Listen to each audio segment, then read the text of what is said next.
Ya'ni qachongacha biz konstitutsiyaga zid bo'lgan, xalqning nafratini qo'zg'atadigan bunaqa qarorlar, normativ hujjatlar qabul qilishda davom etamiz.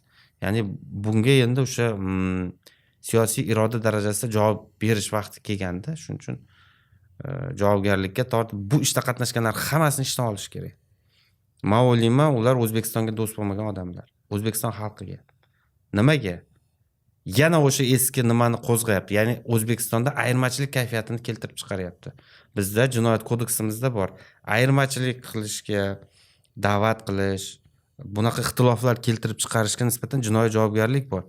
Va buni qilayotganlar to'g'ridan-to'g'ri mana shu qonun doirasida ular harakatiga baho berilishi kerak. Men masalan bosh prokurorimiz o'rinda bo'lganimda, men hozir shu qarorni ishlab chiqib amalga kirgizganlar harakatiga nisbatan shunaqa diskriminatsion va ayirmachilik kayfiyati yuzasidan baho berib o'rganib chiqqan bo'lardim.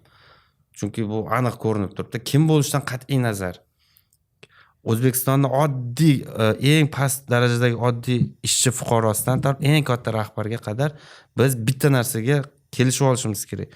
Butun xalqni ishontirdikmi yangi konstitutsiyaga?